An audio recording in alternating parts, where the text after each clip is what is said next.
Another city is looking at hospital security changes following a KXAN investigation.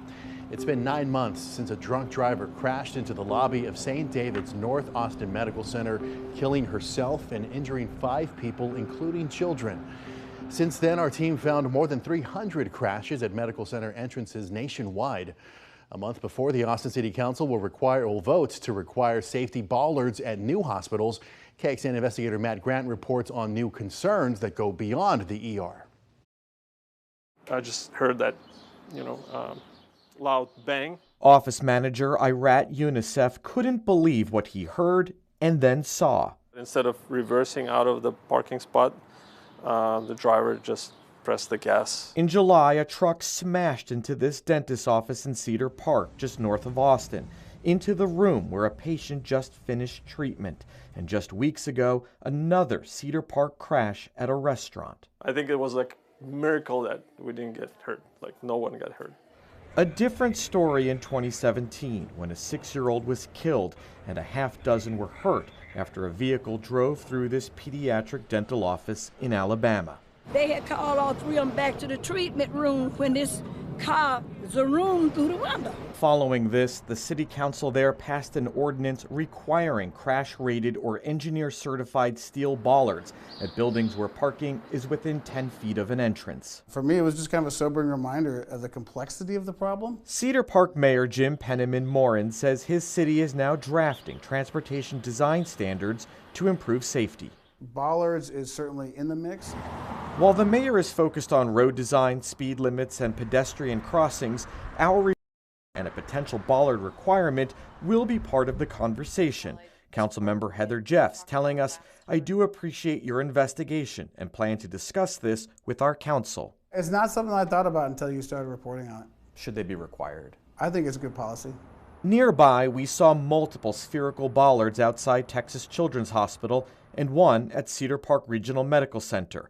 Neither would say if they're crash rated. These accidents happen 100 times a day, and they happen where we live, work, play, and shop. Rob Ryder is a national expert on these kinds of crashes. He co-founded the Storefront Safety Council, which has tracked more than 30,000 crashes into commercial buildings nationwide since 2012, killing an average of 2,600 people a year. Lives, he says, that can be saved with crash-rated bollards. So many of these things happen in very predictable places for very predictable reasons. People have these accidents because the driver makes a mistake, hits the wrong pedal, the driver's distracted, the driver's in a hurry. In certain areas, hospitals always have bollards in the areas that this hospital should have had. Ryder is now working with Sean Breen as an expert in his lawsuit against St. David's North Austin Medical Center after his clients, the Bernards, were seriously hurt in a February crash there. He's also been contacted by Austin City Council member Zoe Kadri's office. According to an email shared with KXAN, Kadri is looking into a bollard requirement for Austin's entertainment district, a decade after 4 people were killed when a man drove into a crowd at South by Southwest. It's always a question of when, not if.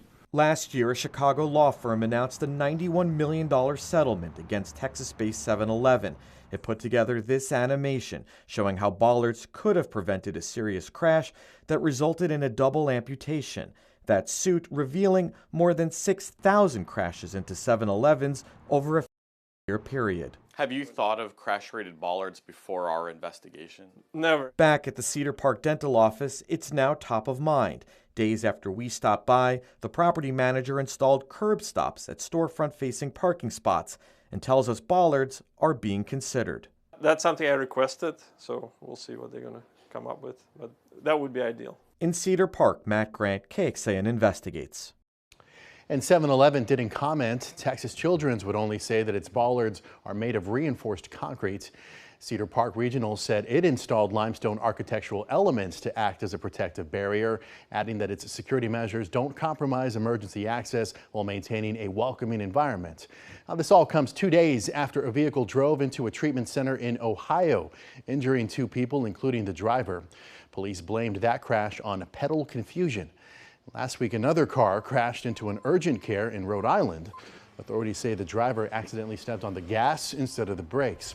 And then 2 weeks ago, yet another incident. This time a car drove into a hospital emergency room in Maryland, where at least one witness says it looked like it was intentional.